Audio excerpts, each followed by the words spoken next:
TDP జాతీయ ప్రధాన కార్యదర్శి కేఎస్ జవహర్ గారు, ఏపీటీఎఫ్ నుంచి మంజల్ గారు, జనసేన నుంచి కూసంపూడి శ్రీనివాస్ గారు. అందరికీ స్వాగతం.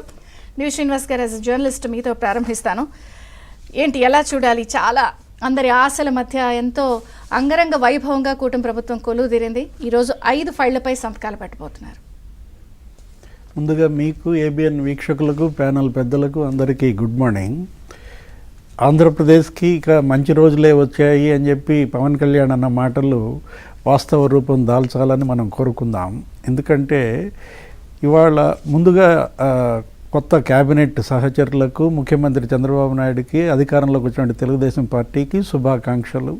జవహర్ గారికి కూడా, ఇటు శ్రీనివాస్ గారు. కొత్త క్యాబినెట్ మీరన్నారు. ఈరోజు ముఖ్యమంత్రి చంద్రబాబు గారికి ఉద్యోగులు రెడ్ కార్పెట్తో స్వాగతం చెప్తున్నారు. అమరావతి మహిళలు, రైతులు రెడ్ కార్పెట్ వేస్తున్నారు. సమస్యలు కూడా రెడ్ కార్పెట్తో స్వాగతం చెప్తున్నాయి. ఎందుకంటే ఇవాళ మున్నెన్నడూ లేనటువంటి సమస్యలు. విభజన నష్టం ఒక ఎత్తు, జగన్మోహన్ రెడ్డి చేసిన నష్టం మరో ఎత్తు అన్నమాట. వీటన్నిటినీ ఆయన మరి పరిష్కరించే సత్తా ఆయనకు ఉంది కాబట్టే ప్రజలు నమ్మి అధికారం అప్పజెప్పిన పరిస్థితుల్లో సవాళ్ళు చంద్రబాబుకి కొత్త కాదు. సవాల్ చంద్రబాబుకి ఎదురు కాదు, చంద్రబాబే సవాళ్ళకి ఎదురెళ్తాడనమాట. మరి ఎప్పుడు సవాళ్ళు ఎదురైనా సక్సెస్ ఆయన వైపే అన్నమాట. ఇప్పుడు ఈరోజు మొదటగా పెడుతున్నటువంటి 5 సంతకాలు 5 వర్గాలకి, ఏది అటు రైతులకు ల్యాండ్ టైటిలింగ్ యాక్ట్ రద్దు, మెగా డిఎస్సి యువతకు, తర్వాత మహిళలకు, తర్వాత కార్మికులకు, ఆ స్కిల్ సైన్సెస్ కానీ 5 వర్గాలకి 5 సంతకాలు నిజంగా పాంచ్ పటాకానే. మీరు పాంచజన్యమో ఏదో అన్నట్టున్నారు. మరి గతంలో కూడా చేశారు ఆయన 5 సంతకాలు. 2014లో కూడా పింఛన్ పెంచారు. ఏది ఇలాగే 200 రూపాయలు పింఛను, 1000 రూపాయలు పెంచిన దీంట్లో ఎన్టీఆర్ సుజల, రైతు రుణమాఫీ, ఒక 5 సంతకాలు అప్పుడు కూడా ఇలాగే చేసిన దీంట్లో సెంటిమెంట్గా తీసుకున్నట్టున్నారు. పింఛన్ల విషయానికి వచ్చేసరికి మనం చూస్తే ఇప్పుడు 4000 రూపాయలు పింఛన్లో 2800 రూపాయలు షేర్ అయిందే. అంటే 71% షేర్ అనమాట. అసలు పింఛన్లు ప్రారంభించింది ఎన్టీఆర్, 100% షేర్ ఆయనకే ఇవ్వాలి, అది వేరే విషయం.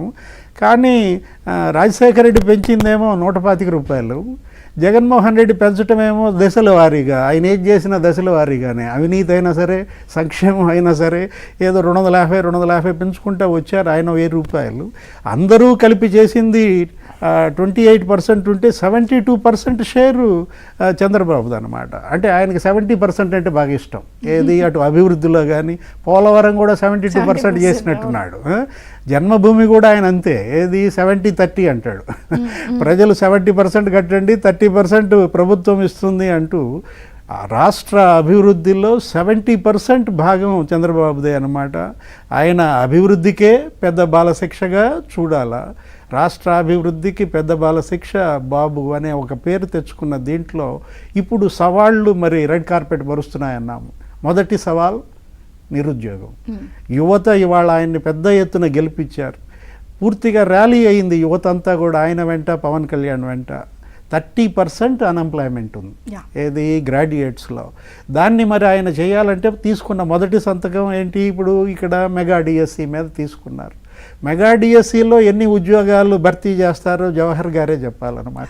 ఏది 6000 భర్తీ చేస్తాడా? షర్మిల వాళ్ళన్న ఈయన తిట్టింది, చంద్రబాబు 22,000 అన్నావు కదా, మరి నువ్వు 7,000 భర్తీ చేస్తావని తిట్టిన దీంట్లో 13,000 పోస్టులు భర్తీ చేస్తారా? దాని పేరు మెగా డిఎస్సి కాబట్టి మరి యువత కూడా బాగా ఎదురు చూస్తుంది.